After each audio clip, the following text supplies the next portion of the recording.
What's everyone? My name is Mistic, and welcome to Mistic Reacts. Today I'm reacting to another video by Sam Onella Academy. Pliny explains it all. The Historia Naturalis Abridged, books 1 to 11. I figured I would just react to all of them since I guess it's a series. But hope you enjoyed. And you all seem to like me reacting to Salmonella, so I will keep it coming. Make sure to check out his video down below, and let's get on into it.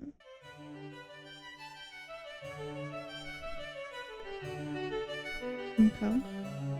Hey persons of age. So long before the era of the wiki, there used to be these things called encyclopedias, where for a small fee of thousands of dollars, they would mail you a tiny fraction of the knowledge we have access to today, and you could put it on a shelf, and it would sit there and make you look learned. But while not I reading had an like a whole encyclopedia is collection easy, for not art. creating one is much easier, and yet we do it. Encyclopedia Britannica is still in circulation today, and it's maintained by around 100 full-time editors and more than 4,000 contributors. So whose idea was this? Who was the first person to sit down and say, today I feel like writing down everything? To answer that, we must look nearly 2,000 years in the past, to the mid-70s AD. Pliny the Elder, author, philosopher, veteran, imperial administrator, and one curious buckaroo. Early in his life, Pliny's father took him to Rome to study law. Then, as a young adult, he spent several years as a junior officer in the Roman military. His interest in literature made him a few high-ranking friends there, and when he came home, he took to writing. Unfortunately, a certain apocryphal fiddler was in charge at the time, who wasn't exactly kind to intellectuals. So Pliny kept it on the DL, mostly writing about things like grammar and rhetoric, which at the time few people found worth freaking out over. Fortunately, in June of 68, Nero finally took a hint and killed himself, and following the chaos of the Year of the Four Emperors, one Vespasian came out on top. Vespasian was a general and a friend of Pliny's, so when he became emperor, he promoted Pliny to procurator, which was like the governor of a province. Suddenly, with this guy on the throne and a cushy job to pay the bills, Pliny found himself in a position to make complete use of his own potential. By day, he continued his administrative duties, but during nights, he wrote. And over the course of a few years, with nothing but his own wits and whatever authors he could get his hands on, he created a work known as the Historia Naturalis. This consisted of 37 books, each broken up into many dozens of chapters, covering just about every topic there is. While it wasn't quite an encyclopedia in the modern sense, it's still the earliest surviving attempt at an all-encompassing scholarly work, and it is a trip. I've been reading it. It is fascinating, not only as a reflection of what people did and did not know in the Roman Empire, but also as a reflection of Pliny himself, who is a character and who made zero attempt to hide it. So today I come to you with a brief summary of the first part of a brief summary of all human knowledge according to one dude circa 77 AD.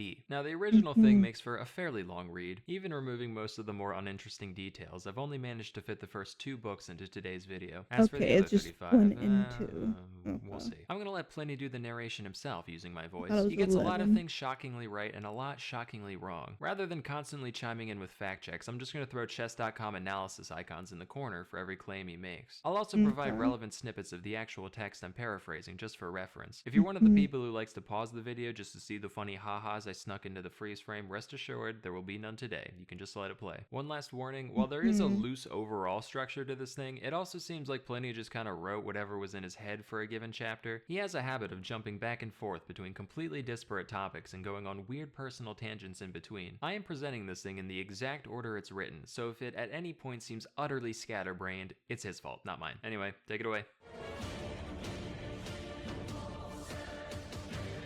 Dedication. Yo.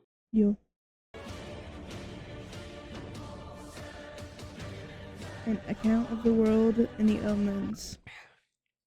Right, let me get right ahead of things. These books are strictly about this world and the things we can see around it. If you're one of those madmen who think there are other worlds beyond this one, give it a rest, alright? Absolute That's psychotic. madmen. You can't know these things, and you can't grasp infinity. Stop trying, you'll hurt yourself. So the heavens are a perfect sphere, and they spin around us perfectly. It takes 24 hours for them to do one spin, which is actually really fast because the universe is huge. In fact, massive objects all whooshing around us this fast should be incredibly loud at all times. Why isn't this the case?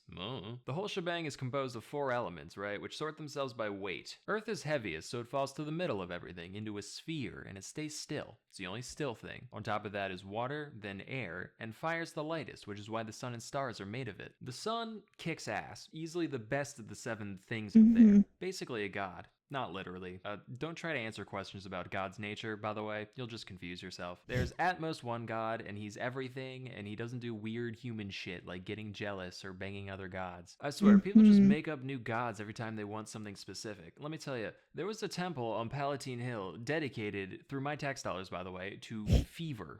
Like, the illness. You understand that's bad shit, right? Things like that are why we've got more gods than people at this point. Folks in other countries worship animals and obscene things like stinking meats. There are gods of theft and other crimes. It's all folly. You want to be godly? Just help others. That's the way of the old Roman nobles, and that's the way of the noblest noble of all, Emperor Vespasian Augustus, who may or may not be my best buddy. But anyway, if there is a god, he doesn't care about what you do. People put crazy emphasis on the religion, avoiding foods, worrying themselves sick about all kinds of sacred rules. Look, I hang around the capital. There's a lot of rat bastards in politics, real scumbags, and they are thriving. You don't need to torture yourself. Have a bacon. Nobody gives a shit. Back to the stars, which, by the way, also don't give a shit about you specifically. For big history-changing stuff, yeah, they'll act up, but you, reader, do not need to worry. Anyway, most of them are fixed in a sphere, really high up there. We'll call this the heavens. Between the heavens and the earth, there are 7 other bodies to talk about. Highest up there, we got Saturn, then there's Jupiter, Mars, the Sun, Venus, Mercury, Moon. The heavens spin to the right, all these guys spin to the left. Saturn is cold, Mars is hot, but Jupiter's just right. The sun's orbit is made up of 360 degrees, 1 degree per day, except not quite. We have to add 5 1/4 days or else our sundials break. Down to Venus and Mercury, these guys are weird because they like to hang around the sun. Fun fact, Venus is actually bright enough to help out the sun and moon sometimes. When it's helping the sun, we call it Lucifer, the light bringer. And when it's helping the moon, we call it Vesper, the sleepy time guy. Mercury tries to do the same thing, but he's much more lame and cringe, so he can't. The moon's got phases, as you know, and she gets closer and farther away at different times. And Daimion figured out lots of cool info about the moon's orbit, and you assholes bullied him for it. Yeah. This man unraveled the secrets of the universe, and in return, everyone goes, ho ho ho, he's in love with the moon. That's because humans are sick in the head. They'd rather read stories about bloodshed and massacres like that matters more than the fabric of reality. They still do. Anyway, the moon has phases because of the way it borrows light from the sun, which might be what these other guys do too, we don't know yet. All those spots on it are actually puddles because it likes to draw up moisture from the earth, which is where we get the tides. And every now and then, it casts its shadow on earth. We call these eclipses, and they are freaking wicked. Eclipses can happen the other way around too, and the way these happen prove that the moon is bigger than the earth and the sun's way bigger than both of them. Oh, and just so we're clear, eclipses are a natural thing. It's not the apocalypse or God's wrath. They follow rules. Even the Greeks could predict them. Settle down. Back to the planets. They're all kind of in the same belt up there, and they all get farther and closer to us at different points because their orbits are complicated. They mostly follow the same rules as each other, but there's some goofiness, like the ones further than the sun move the slowest when they're the farthest away from us, but the closer ones move the quickest then. We can chalk this up to the sun emitting vapors that must push them around in weird ways. Thunderbolts come from Jupiter, and we don't know why. One theory is that it's because Saturn is very moist and Mars is very fiery, and when they meet in the middle, we get celestial fire thrown down at us. Same reason a wet log crackles and throws off embers in a fire. There is a type of star that moves around and vanishes. We call these comets, and they come in all kinds of flavors. These might actually be omens. I mean, there have been some weird coincidences. Some people think comets are permanent, and we only see them when they swing by the right. I wonder how accurate this is to his time, or if it was his own opinions that his time didn't really agree with. Because some stuff is correct and other stuff is really out there. Way, while others say they're just flare-ups of celestial vapor that dissipate on their own. Now to talk about some real anomalies, things we've only rarely seen. The sun goes dim sometimes, like when Caesar got killed. Matter of fact, during the Civil War with Mark Antony, it stayed dim for like a year. Multiple suns have been seen at the same time on several occasions, but no more than 3. 3's the record. Same with moons. One time, a burning shield darted across the sky, throwing sparks as it went. Another time, someone saw a shooting star fly towards us until it was as big as the moon, and then it turned around around and went back to being a normal comet. Side note, even the translator was like, I don't know what the fuck he's talking about. Finally, there are the stars Castor and Pollux. If you see both of them, it's good luck, but be advised, if one's alone, he turns into a little bastard. He can and will come down and set your boat on fire. That's the celestial sphere taken care of. Now let's move down a peg to the air. The air ends way before the moon, and it mixes with water vapor to create the weather. The sun dries up water on the earth, it goes up and turns into clouds, and then it's pushed back down again by the star forces that keep stuff on earth. We get rain and hail and such, and it keeps going round and round like some kind of water cycle. The seasons go around once a year, and we don't know exactly why, but it definitely has to do with the motion of the stars. Like some are wet or dry, hot or cold, and that influences the climate when they move. Especially Saturn, he always soaks the place going by. He's a freak, like naturally. Oh, I almost forgot the dog star. This guy's nuts. It kindles the sun's vapors, and when it rises, the ocean gets upset, wine ferments, and stagnant waters are set in motion. And there's a creature called the oryx in Egypt, and when the dog star goes up, they look at it and they sneeze out of worship. It also makes dogs go rabid, hence the name. But the stars and the seasons they create have profound effects on nature, and it's not just the weather changes that do it. Some flora and fauna have weird links to the heavens. Pelagium blooms right on the winter solstice, even when hung up to dry in the house, and heliotrope follows the sun even when it's cloudy. The moon makes oysters bigger and ants lazier, and diseases in the eyes of livestock will grow and diminish based on its phase. That's just a few examples. Hey, let's talk about the winds. The ancient Greeks have published a lot of great observations about the winds. Those were warish, disconnected times, which makes their work all the more impressive. Nowadays, in this great peace, every shore of this sea welcomes Romans. And what are we doing? When's the last time we sent anybody out to investigate this world with inquiry in their heart? Plenty of expeditions, sure, but that's just because you got some shit to sell. Rather than pursue science that could benefit all of mankind, you're hawking olives in Byzantium just to watch your abacus go up. Greed. But anyway, how many winds are there? The ancients recognized 4, but that's clearly not enough. The next generation overcorrected, brought it up to 12, and shit got messy, inelegant. So today, us modern folk take the middle of the road with a nice even 8 total. 2 for each quarter of the heavens, and they've got a bunch of fun names. And yeah, if we wanted to add in the old reject winds, we could. And there's even a couple extra secret winds only recognized by a select few. Plus, there's certain winds that only blow in certain regions of the world, but, broad strokes, it'll do you fine. These winds each blow at their various allotted times of the year, and the winter ones make for particularly rough seas. In former times, pirates were compelled, by the fear of death, to rush into death and to brave the winter ocean. Now we are driven to it by avarice. Direction isn't the only difference between the winds, though. They can all be characterized by their temperature, their moisture, and the kind of weather they tend to bring. Volturnus is dry, Septentrio brings snow and hail, Auster is sultry, Aquilo is the most healthy. Real motley crew, those winds. Well, while those guys are generally pretty calm, we must also consider the sudden, violent gusts we call storms. Storms are self-contained events that come in a few flavors themselves, like Eknephius, which brings thunder and lightning, or Typhon, which doesn't. Certain storms also give rise to whirlwinds, which are these giant, loud pillars of wind and moisture that destroy everything in their path. They are so dense that they can actually support themselves on the ground, and if they happen over the sea, they suck up the water as they go. Thunderstorms produce lightning, and lightning is crazy. It has this unique property where it can damage things on the inside while leaving the outside unharmed. It can empty casks of their wine without breaking the vessel itself, and it can melt gold and silver without burning the bag they're in. One time, a noblewoman named Marcia was struck by lightning while pregnant, and while the baby got fried, she herself survived without injury. Many people believe that when lightning strikes a man, it can be used to predict his future, with terms and conditions, of course. Some historians also state that man is capable of invoking lightning. The author L. Piso said that the ancient king Numa did it all the time. Then his successor, Tullus Hostilius, tried to imitate him, but he didn't do the ceremonies right, so he just got electrocuted. Is any of this true?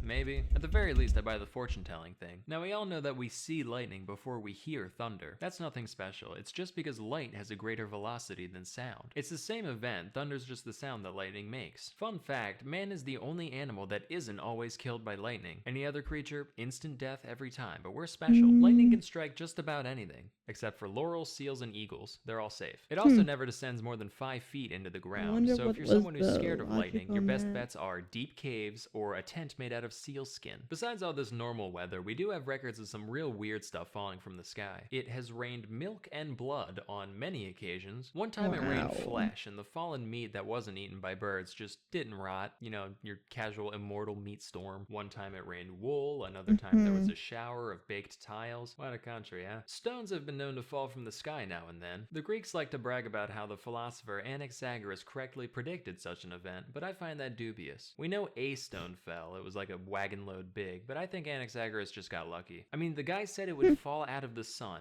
What are you on about? The sun can't do a rock, it doesn't have rocks. Finally, rainbows are nothing special. We get them all the time. They don't predict the weather or anything else, they're just something that happens. Rays of sunlight hit a hollow cloud and they get refracted. And the colors are due to a mixture of clouds, air, and fire. Let's come down from the air onto the earth. Good old Mother Earth. The other three elements are bastards. You never know when they're gonna turn on you. Fire burns us, water pelts us as hail and floods our villages, air rages in squalls, but Earth, she's just hanging out. And what a bounty she has for us, giving us crops, flowers, medicinal plants. In her compassion, she even gave us poison, so when life sucks, we can kill ourselves quickly. And what does man do? Naturally, we take advantage of her kindness. We torture her for all the iron, timber, and stone she can bear, and then we use that iron to tear out her entrails in search of gems to put on our fingers. Yep. Do you know how many hands have to be worked to the bone just to decorate one joint of another? Honestly, if hell existed, all this greedy digging would get us there. But, of course, whatever we take from her, we all pay back in blood and bones eventually. World keeps turning. Just wish y'all weren't such ingrates about it. Anyway, as we said, the Earth is a perfect sphere, except for, mountains and valleys, but close enough. There's a question we get all the time when people first learn about this, particularly from the commoners. They'll go, right, if Earth's a ball, why don't people on the other side fall off? To that I say, why doesn't the whole thing fall down? Where would it go if it did? Up into the other sky? That doesn't make sense. No, the Earth is right where it belongs. Then they'll say, alright, fine, but why's the ocean flat then? Guess what? It's not. Here, take a glass of water, fill it to the brim, then drop a little something in there. See that slight subtle curve? That's the ocean. You can see it when a ship goes out to sea. The bottom bit will disappear over the horizon before the mast does, and so it goes all the way around. One time some Indians got blown off course by a storm and ended up in Germany. Side note, this was not the first nor the last time the translator started his annotation with this exact 11-syllable sigh of frustration. The ocean they must have crossed had to be massive, like half the globe. Real quick, let's think about how much of the world is even inhabitable. We got one hemisphere over here, which is divided into 5 zones, right? On the top and bottom, miserable, nothing but cold and darkness. In the middle, sun's too close, burns everything, miserable. So already we only got a fifth of the place to ourselves. Then take into account all the seas and mountains and wilderness and other crap in the way, there's barely anything left. And this is what every war in history has been over, this tiny portion of what amounts to a speck in the universe. Even if you conquered the world, you'd have barely started. And how much of it can you bring with you to the grave, huh? So the Earth is in the middle of the universe, and we know this because of the equinoxes. Day and night, perfectly balanced on these 2 dates. We're right in the middle, it just makes sense. There's plenty of other proof that we live on a globe. Certain stars can only be seen from different parts of the world, and that's because the Earth's in the way. Just ask a sailor, they'll see new stars squink their way out of the horizon as they go. Also, eclipses show that the time of day depends on your east-west position. A few years back, the same eclipse of the sun, same exact event, was seen at 8 in Campania, but at noon in Armenia. Try splaining that one, planists. Here's another. One time, a courier named Philonides ran from Sicyon to Elis, which is a distance of 1,200 stadia. The way there took him 9 hours, but then the return trip took him 15. And it's not because he was tired or took a break somewhere. Brother, he ran against the sun. Likewise, the length of shadows on a given day depends on your latitude. In Egypt, on the summer solstice at noon, their sundials cast a shadow half the length of the pointy bit, whereas in Venice, at the very same hour, the shadow's as long as the pointy bit. If you keep going south, eventually you'll reach a point where the sun's straight up at the solstice. We dug a well in a town called Syene just to check, and sure enough, it's light all the way down. If you go even further south, you'll notice the sun do that twice a year at equal distances from the solstice. There's also a place in India where there just aren't shadows, ever, and as a consequence, the people there don't know what hours are. But because of the way the sun moves, you'll notice that the longest day of the year is longer the further north you go. In Alexandria, on the summer solstice, they get 14 hours of daylight. In Italy, it's 15, and in Britain, it's 17. Following this pattern, we believe that at the very North Pole, it's 24, meaning they get 6 months of daylight at a time, with 6 months of night on the other side. The difference in climate based on latitude is clearly reflected in the nations that live there. For one, the Ethiopians. Let's talk about earthquakes. The Babylonians used to blame these on the movements of the stars. One guy is even said to have predicted an earthquake through astrological means. Is that true? I'll let you be the judge. I, for one, believe that earthquakes are caused by the winds. Think about it. Before an earthquake, it's always very calm. The seas are tranquil. There's not a single bird in the sky. Why? No wind. They can't fly. Where'd the wind go? underground. It gets stuck down there and it builds up until finally hell literally breaks loose. It starts off with a horrible noise like cows mooing or people fighting in the distance. Then everything shakes, hard. Whole city walls get knocked down and sometimes the earth opens up and swallows them entirely. The shaking's even noticed by people on ships who get hit by waves without any wind. Earthquakes also make well water turn cloudy and smelly. So the obvious question is, what the hell can we do about it? Well, places with a lot of natural caverns or man-made sewers tend to get fewer earthquakes. That's because the underground air has an easy way to escape. Buildings that are arched or that lean against each other also tend to fare better in the event of an earthquake. Barring all else, at least things are usually over with quickly. Although some earthquakes have been known to last days, months, even 1 or 2 years straight. As for related anomalies, about a century and a half ago, 2 mountains slammed together and collapsed, and fire and smoke came from the ground where they stood. More recently, under Nero, there was a knight named Vectius Marcellus who woke up to find that his fields and olive grounds swapped places with each other. No mayhem or destruction, just, oh, this is over here now, okay? But just as Earth swallows up land in one place, she spits it back out elsewhere. As such, islands sometimes rise up spontaneously out of open sea. We have tons of records of these events across the Mediterranean. They're often accompanied by a giant fiery explosion and loads of dead fish floating everywhere. It's said that one time some people ate these fish and then they too immediately died. But enough of tragedies. Let's turn back to the wonders of the Earth, such as there are many caverns filled with gas that instantly kills things. Some kill only birds, others kill everything but people, and still more kill everything and people. In a few caves, those who breathe the gas instead become intoxicated and start predicting the future, as is the case with the famous oracle at Delphi. We can ascribe these effects to the divine power of nature. I mean, what else could it be? How the hell do you explain that rationally? But while most islands are attached to the earth at the bottom, there are a few that float. The Calaminae Islands are not only moved by the wind, but the people on them can actually push them around with long poles to go wherever they want. There's another group of floating islands known as the Dancers, so called because they move to the beat of drums played on their surface. I've got a few more miscellaneous wonders here, let me just rattle them off. In Harpassa, there's a giant rock that can be moved by one finger, but not by the force of the whole body. In Paracini, there's a type of dirt that heals all wounds. In Troas, there's a stone that makes dead bodies dissolve. Near the Indus River, there's 2 mountains, one of which attracts iron and the other repels it. So if you had iron nails in your shoes, you couldn't step on the one or off the other. In Argyripa, the grania plant doesn't grow, and in Crustuminium, the hay springs up already rotten. Let's turn now to the tides. We know these are caused by the moon, and to a lesser degree the sun. Moon overhead, they go up, moon on the other side, they go down. A large open ocean is needed to manifest this power of the planet, which is why neither lakes nor rivers have tides. In Britain, the tide rises 120 feet. The tides do a full cycle twice a day, except in Euboea, where they do it 7 times. Aristotle said that animals only die when the tide is ebbing, but really that's only true of people. Watch.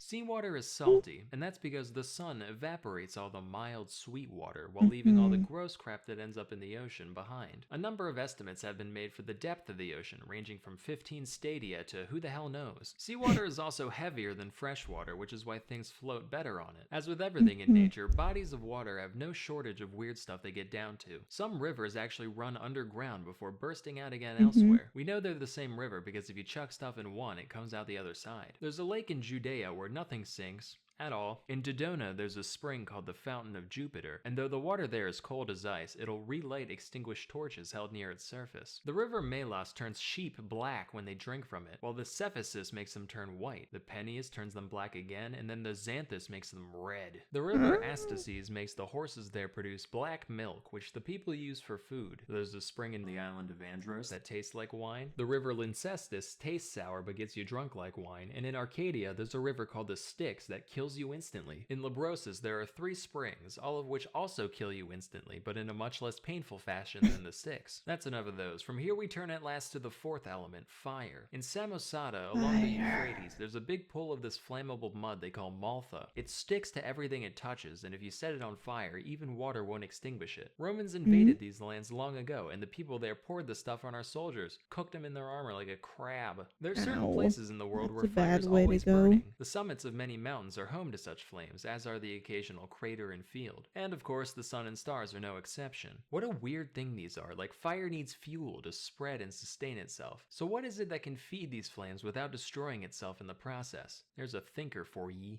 But besides these guys, where else does fire come from? You got fires lit by men, for one. Certain stones have fire in them innately. There's the fire you get from rubbing sticks together, and there's the fire in clouds that causes lightning. You can also use concave mirrors to focus sunlight into fire. Highly potent, do be careful. Sudden fires also manifest occasionally in the human body. One time when 6th king of Rome, Servius Tullius, was a child, he was just sleeping there when suddenly flames shot out of his freaking head. I've got more fun facts like this to drop later, but it's about time we wrap this book up.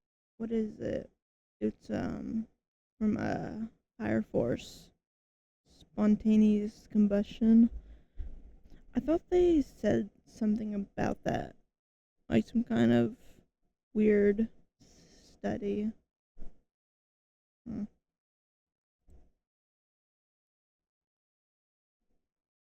Up. And what better way than by sizing up the entire globe? So I ran some numbers, added some distances, checked some other people's answers. I've got some estimates here on the width of the inhabited world, from the mouth of the Ganges in India to the port city of Gades in the west. These all fall around 9,000 miles, give or take 1,000. But like I said before, the uninhabited Earth extends far beyond that. Eratosthenes was a really bright dude, and he put the circumference at 31,500 miles. What a big, wild world it is. Just how wild? You'll have to tune in next time for books 3 through 6, all of which are titled An Account of Countries, Nations, Seas, Towns, Havens, Mountains, Rivers, Distances, and Peoples who now exist or formerly existed. But for now, I'm Pliny the Elder, and gratias ago tibi, qui aspectandi. The Pope's sitting at home fuming at my pronunciation right there. I can't pause. Okay. Bye.